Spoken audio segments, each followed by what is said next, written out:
Pakistan super league के 10वीं addition में सबसे खतरनाक मुकाबला। कोई भी टीम हारने के लिए तैयार नहीं। लेकिन वीडियो देखने से पहले आपसे गुजारिश है कि वीडियो को लाइक और चैनल को सब्सक्राइब करें। साबित हुआ कि डरपोक कभी जीता नहीं करते। पेशावर झालमी ने पहली गेंद से जो डर का हाथ थामा है, आखिरी गेंद तक लेकर गए हैं। आखिरी ओवर बाबर आजम साहब ने हुसैन तौलत को दे दिया है, जबकि अभी एक ओवर साइम मजूब का पड़ा था।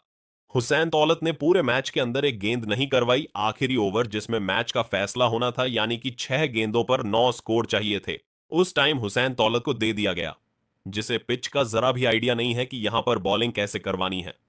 या तो बाबर आजम बहुत ज्यादा जहीन है कि हमारी समझ में नहीं आ रहा है, या फिर बाबर आजम के वाले फैसले किसी को समझ में आने ही नहीं है कि बाबर आजम ने हुसैन तौलत को आखिरी ओवर क्यों दिया। एक तो पहली बात, बाबर आजम खुद ऐसे ओपनर क्यों आया, आखिरी ओवर हुसैन तौलत को क्यों दिया। इन दो चीजों ने पेशावर झालमी को मैच हरवा दिया। पेशावर झालमी ने बाबर आजम की पूरी टीम ने आज डर के खेला। पिछले मैच के अंदर उनके 16 छक्के थे। इस मैच के अंदर उनकी टोटल मिलाकर 16 बाउंड्रीज नहीं होनी है। इस तरह से वो खेले हैं। और जब ऐसे खेलना हो, जब ऐसे डरपोकों की तरह खेलना हो, तो फिर जीतने की उम्मीद रखा नहीं करते। जब आपने पहली इनिंग के पावर प्ले के अंदर ही डिसाइड कर लिया था कि भाई पेशावर झालमी आज जीतने के मूड में नहीं है। इधर कराची की हालत भी कोई बहुत अच्छी नहीं है। यानी कि कराची की जगह अगर इस्लामाबाद यूनाइटेड होती, कोई और टीम होती, लाहौर क्लंडर्स होती, ये मैच 10 से 15 ओवर में खत्म हो जाना था। लेकिन कराची की जानिब से भी सिर्फ डेविड वार्नर ही खेल रहा है। डेविड वार्नर के अलावा कोई बंदा ये जिम्मेदारी उठाने के लिए हाजिर ही नहीं है कि भाई हम भी इस टीम का हिस्सा है, हम भी मैच जीत सकते हैं। आप इरफान खान नियाजी की बात कर लें कि भाई तूने खेलना कब है, मतलब तू पावर हिटर कहाँ का है। जब तेरी टीम को तेरी जरूरत है, तुमने खेलना ही नहीं है।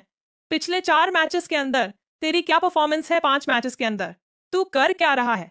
कब कराची को तूने मैच जितवाने हैं भाई। आता है, हाजिरी लगवाता है, चला जाता है ना। ये बॉलिंग करवा रहा है ना, कोई इसकी फील्डिंग ऐसी है ये भाई, ये जॉन्टी रोड बना हुआ है, ना ही इसकी बैटिंग है, पता नहीं क्या है। और ऊपर से डेविड वार्नर आज तो बेचारा रो ही पड़ा। जब ये आउट हुआ है तो डेविड वार्नर अकेला खेलता रहा और वह अकेला अपनी टीम को लेकर जाता रहा।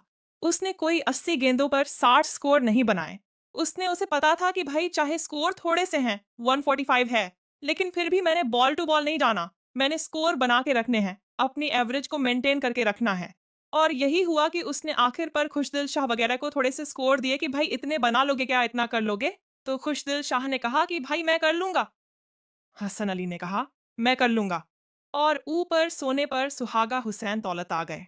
अभी 3 ओवर करवा के 20 स्कोर दिए हुए हैं। साये मजूब ने उसे ओवर नहीं दिया। अभी आखिरी ओवर के अंदर वो कोई स्लो वन, कोई कैरम बॉल, कुछ ना कुछ करके वो ओवर निकाल ही लेता। लेकिन बाबर आजम ने कहा कि भाई नहीं, लूकवुड के तो मैंने पहले ही ओवर खत्म कर दिए, क्योंकि डेविड वार्नर को आउट करना था, तो उसे उसने आउट किया भी। तो पेशावर झालमी की तरफ से वाहिद बंदा जिसने बॉलिंग कराई है वो है लुकवुड। उसके अलावा आपके सामने है कि हुसैन तौलत को आखिरी ओवर जाकर मिला है, और ये अगर मिडिल में यानी कि ओवर जाकर हुसैन तौलत को मिलता है तो वहां भी ये अच्छी बॉलिंग कर सकता है, वहां ये चौके छक्के नहीं खाता है। और जिस तरह से अंडर प्रेशर किया हुआ था पेशावर झालमी ने विकेट निकालकर कराची किंग को, वहां पर इसके 2 ओवर निकल जाते और बाद में आप किसी एक जोसेफ का चाहे रख लेते, चाहे लोकवुड का रख लेते, आखिरी ओवर या आपके पास टाइम बचा हुआ था इसका ही करवा लेते, तो कम अज कम आज पेशावर झालमी जीत की तरफ होता, हार की तरफ ना होता। तो अब भी कुछ लोग बाबर आजम को आकर डिफेंड करेंगे कि वो देखा उसने 45 46 स्कोर बनाए हैं, तो बाकियों ने बनाया उतने, बाकी का बाकियों ने तो बना ही नहीं है। तो बाबर आजम ने तो फिर स्कोर बनाया, बाबर आजम ने तो आखिरी ओवर फिर हुसैन तौलत को दिया। कोई और टीम होती तो उन्होंने आखिरी ओवर देना किसी को नहीं था, उन्होंने वैसे ही कहना था हम हार गए। तो यह तो बाबर आजम था जो आखिरी गेंद तक लड़ा है, वरना बाबर आजम के अलावा कोई और होता तो ऐसा मुमकिन ही नहीं था। बाबर आजम आज मुस्कुराया है जो उसने आउट था 7 बेग, और उसने थर्ड अंपायर लिया, अपील नहीं की है। थर्ड अंपायर नहीं लिया है तो उस पर बाबर आजम मुस्कुराया है कि भाई ये क्यों नहीं ली, मैंने अपील, तो एक दूसरे से मुस्कुरा रहे थे। तो शायद वही एक मुस्कुराहट जो है आज के फिर ट्रेंडिंग बन जाए, क्योंकि उसके अलावा तो बाबर आजम ने ना कप्तानी की कोई इनिंग खेली है, ना कप्तानी के वो कोई फैसले किए हैं, कुछ भी ऐसा नहीं किया कि जिसकी वजह से वो ट्रेंडिंग में करें।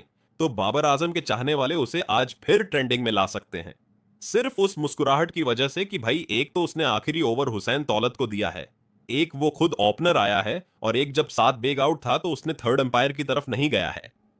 तो ये फैसले ऐसे हैं जिसके पेशावर झालमी को काफी ताकत मिल।